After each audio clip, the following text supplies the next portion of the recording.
Brought to you by TechnoSpark 20 series smartphones.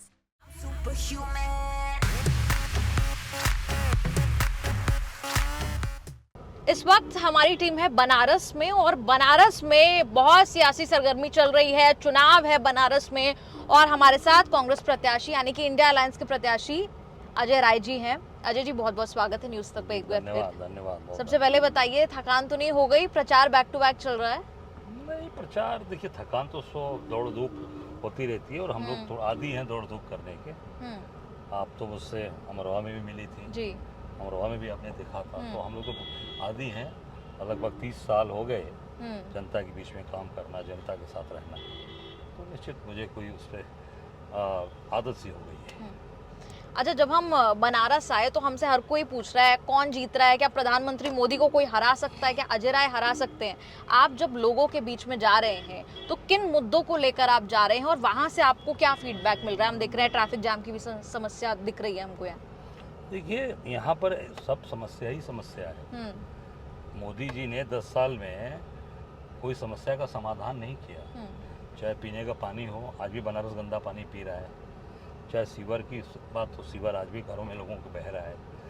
आज वैसे जैसे पहले जाम लगता था उससे ज़्यादा जाम अब लग रहा है। बेरोजगारी बढ़ गई, कहीं कल कारखाने 10 साल में कहीं लगे नहीं, कोई फैक्ट्री लगी नहीं, कोई भी रोजगार इन्होंने दिया नहीं, और कोई भी ऐसा नया काम जो हो, कोई काम ऐसा नहीं हुआ।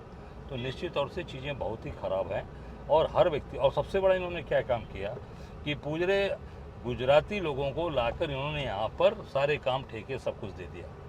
जो भी काम, चाहे वो शहर में सड़क का काम हो, पुल का काम हो, बिजली का काम हो, यहाँ पर स्मार्ट सिटी का काम हो, विश्वनाथ कॉरिडोर बनवाया, वो भी अहमदाबाद की कंपनी है, सरवण पटेल वो मालिक है, उससे काम कराया, सारे मंदिरों को तोड़वाया। तो ये सब कुछ गुजरात को दे दिया और यहाँ के लोगों को केवल जिंदाबाद और स्टिकर चिपकाना, दीवार पे स्टिकर चिपका रहे हैं और माला पहना रहे हैं, और जो उनके गुजराती मित्र आदेश करते हैं उसका पालन कराते हैं। तो आप जब लोगों के बीच में जा रहे हैं तो आप लगातार, मैं देख रही हूँ अभी भी सभा हो रही थी, उसमें गुजरातियों पर लगातार आपका अटैक था।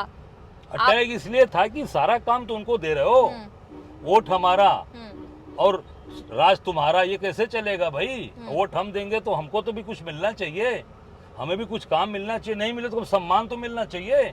सम्मान कहीं कुछ नहीं है।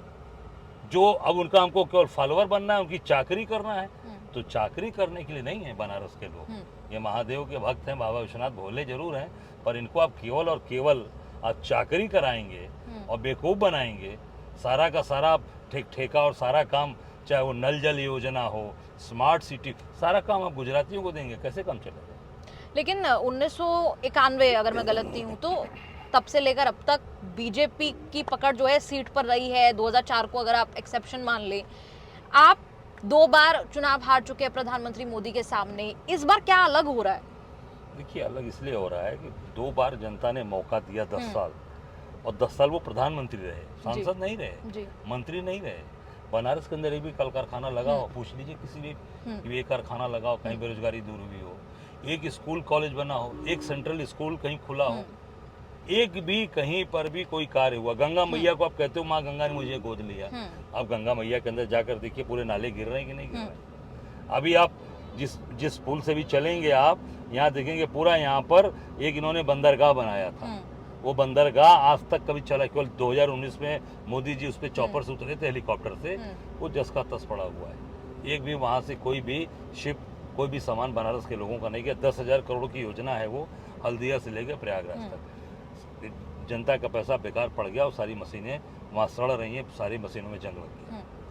अच्छा, बनारस में प्रियंका गांधी और डिम्पल यादव का रोड शो होने वाला है, आपके समर्थन में आने वाले हैं। इससे पहले हमने देखा उत्तर प्रदेश में अखिलेश यादव और जो है वो 2 पुरुषों की जोड़ी दिखाई दी। अब 2 महिलाएं जो है वो मुख्य रूप से आपके लिए समर्थन जो है वो हासिल करने की कोशिश करने वाली हैं। कैसी लग रही है आपको ये जोड़ी? क्योंकि हम जब ग्राउंड पे गए तो राहुल और अखिलेश को दोनों साथ में बहुत पसंद कर रहे थे। ये जोड़ी आपको कैसी लगी? देखिए, ऐसा है, निश्चित तौर से हमारे लिए मातृशक्ति प्रधान है, और हमारे खास करके हमारे समाज में महिलाओं का बहुत सम्मान है।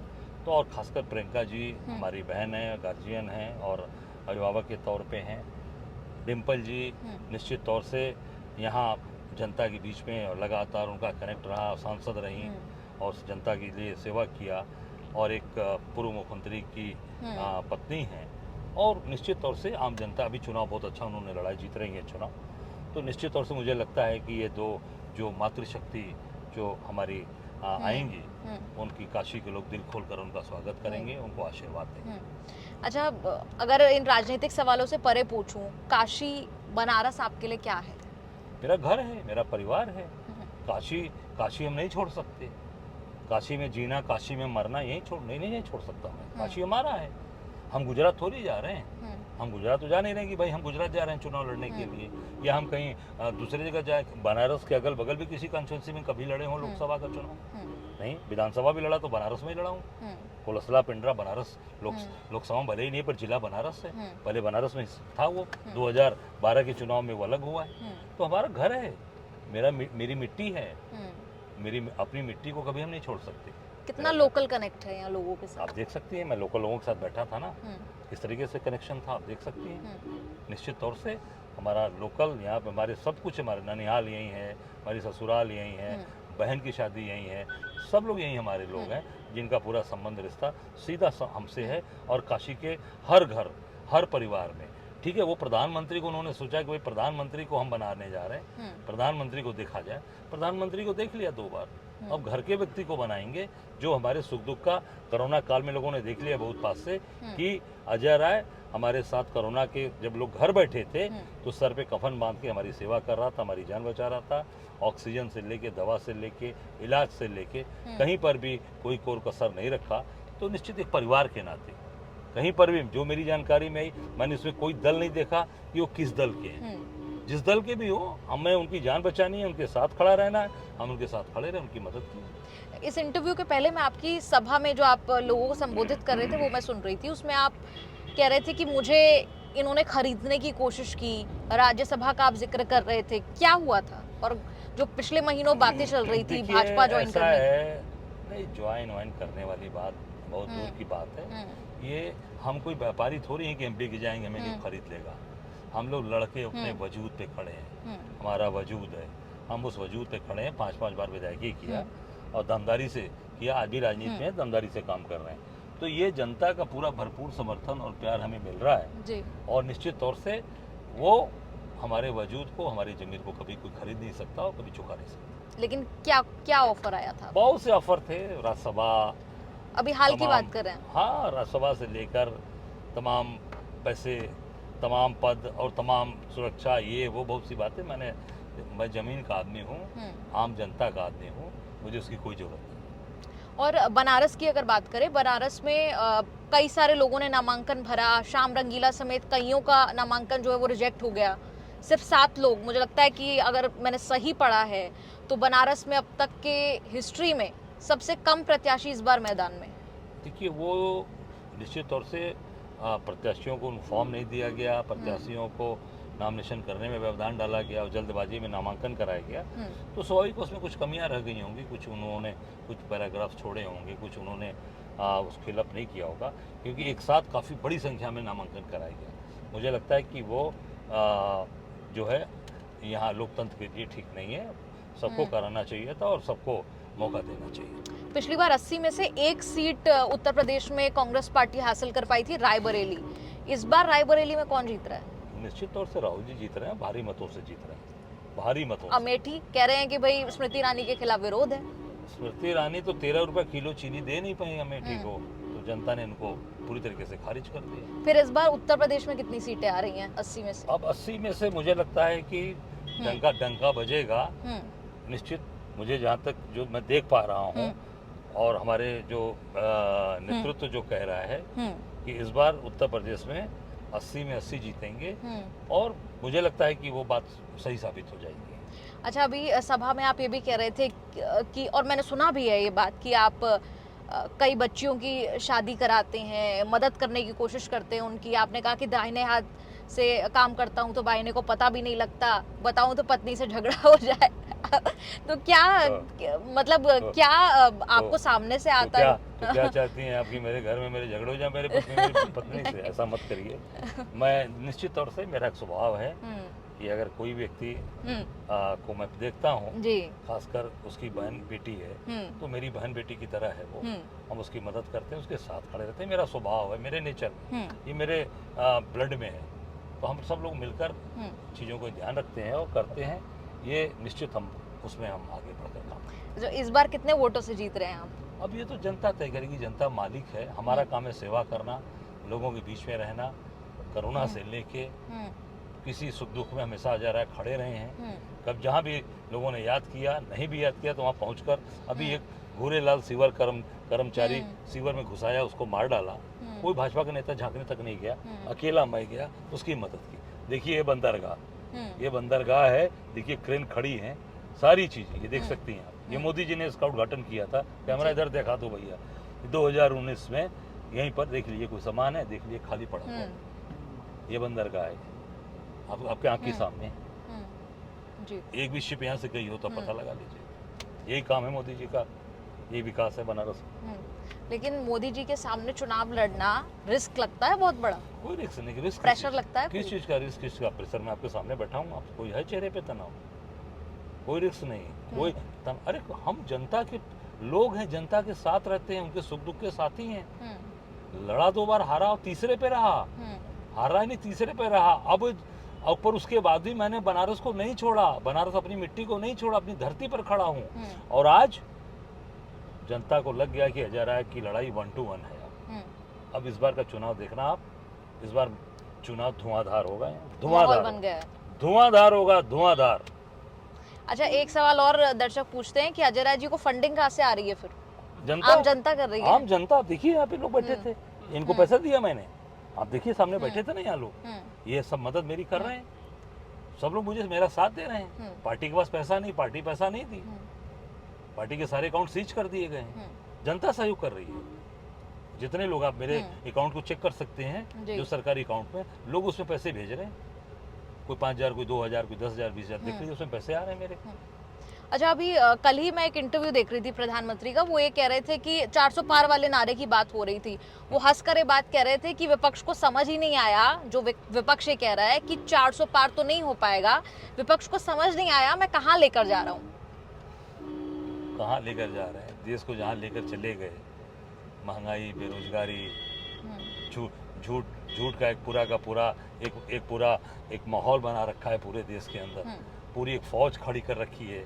जितने इस देश के अंदर पैसा लूटने वाले बैंक के पैसे लुटेरे कौन है? सब गुजरात के लोग। एक तो उनकी जहाज में गया था नीरव मोदी को मोदी जी अपनी जहाज में बोट करा के ले गए थे दावोस, जहाँ पर अंतर्राष्ट्रीय सम्मेलन हुआ था। दावोस स्विट्जरलैंड में शहर है, अंतर्राष्ट्रीय वहाँ पे इकोनॉमिक फोरम हुआ। उस जहाज के अंदर उस डेलीगेशन का सदस्य था नीरव मोदी, गया और वहीं रह गया, वो नहीं आया। कैसे गया? प्रधानमंत्री की मेरा ये प्रश्न है कि प्रधानमंत्री जी के वो जहाज में कैसे गया, जिसके ऊपर इतना ज़्यादा एलिगेशंस था, इतने ज़्यादा बैंक के लोन्स थे, उसको कैसे जाने दिया इंडिया की आईबी ने, इंटेलिजेंस ब्यूरो ने कैसे जाने दिया? और प्रधानमंत्री के साथ वो गया और वहीं रह गया, वो नहीं आया। इसको क्या कहा जाए? ये पूरी तरह से, इसका मतलब कि ये पूरी तरीके से आज प्रधानमंत्री और इनके सारे लोग ये सब पूरी तरीके से मिलकर ये कर रहे हैं। आपने रोजगार का जिक्र किया, लगातार हम न्यूज तक नुक्कड़ नाम का एक शो भी कर रहे हैं, जहां हम खास तौर पर रोजगार और पेपर लीक जैसे मुद्दों पर बात कर रहे हैं। मुझे लगता है गाड़ी चेक करने का सिलसिला, देखिए मेरी आपने एक वीडियो भी डाली थी, अगर मैं गाड़ी चेक हो रही है, आप आगे की तरफ दिखाइए एक बार। गाड़ी जो है इलेक्शन सीजन में गाड़ी चेक हो रही है, चेक हो रही है मोदी जी की। भाई यहाँ के कैंडिडेट है, कभी चेक हुई है गाड़ी? आप देख सकते हैं कभी गाड़ी चेक हुई हो? कोई गाड़ी चेक हुई हो किसी की?